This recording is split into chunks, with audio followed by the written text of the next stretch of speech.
Weijia Jiang at the White House. A church service at the National Cathedral marks the final event of inauguration. But unlike most sermons, this one was directed at President Trump. I ask you to have mercy upon the people in our country who are scared now. Reverend Marianne Edgar Buddy used her audience with the president to defend the undocumented immigrants Trump has vowed to deport, with ICE raids starting as early as this week. The vast majority of immigrants are not criminals. They pay taxes and are good neighbors. Back at the White House, Trump was unmoved. Not too exciting, was it? I didn't think it was a good service. The president has already signed 7 executive orders on immigration. That's a good one. Birthright. That's a big one.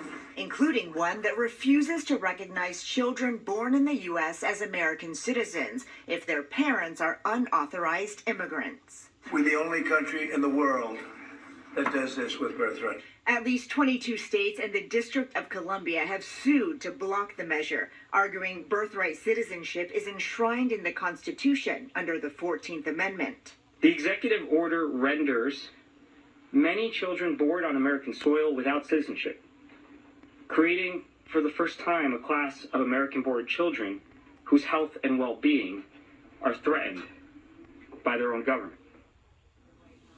Despite President Trump's claim that the U.S. is alone, more than 30 countries have unrestricted birthright citizenship. Ending it here was one of Trump's campaign promises. And tonight, the White House says it is ready to face those state lawsuits in court. Nora?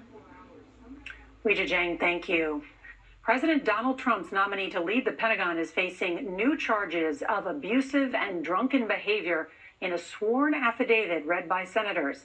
CBS's Nicole Killian has the details. Pete Hegseth's former sister-in-law, Danielle Hegseth, alleges the defense secretary nominee was abusive toward his second wife, Samantha. In a sworn affidavit provided to the Senate Armed Services Committee, Danielle Hegseth claims Samantha told her she once hid in a closet for fear of her safety. Would you like a copy of it? Democrats who reviewed the statement were outraged. What I read in that affidavit reinforces the idea that not only is Pete Hegseth not qualified to be Secretary of Defense, he is truly a danger. Danielle Hegseth, who was married to Hegseth's brother, also alleges Samantha had a plan to get away from Hegseth by texting a safe word to her if she needed help.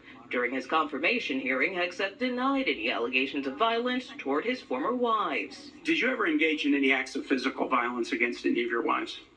Senator, absolutely not. To be confirmed, Hegseth can only afford to lose 3 Republican votes. Some, including Maine's Susan Collins, are still deliberating. I had told you earlier that I was undecided.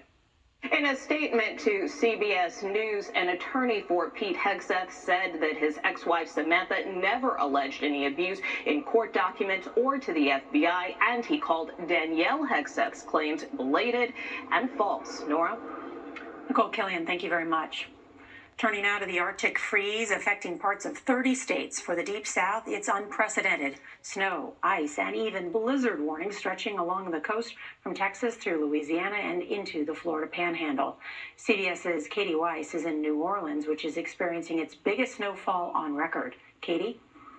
Well, good evening, Nora. You know, NOLA is now SNOLA. 9 inches of snowfall here today, and it's still coming down. It's the most the Big Easy has ever seen in recorded weather history. And now, just at this hour, we're learning that the city has brought in 14 snowplows to come and clear these roads. Those plows coming from Indiana, driving down yesterday to take care of that.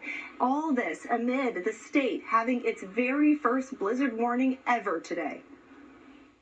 Palm trees covered in snow, streets slippery with ice, like this one leading to the Superdome, where the Super Bowl will be played in less than 3 weeks. This SUV lost control and hit a curb, and this historic weather event isn't over yet. This winter wonderland that we're seeing right now is going to end, and a hard freeze is going to begin. On iconic Bourbon Street, people were still letting the good times roll. But most Louisianans are heeding warnings to shelter in place. Are you going to be doing anything to commence or celebrate this historic day? Eating some good food, maybe make a pot of gumbo, something like that. I'm Skyler Henry in Tallahassee, Florida, where crew trucks like this one are using sand mixtures to treat the roads ahead of the storm.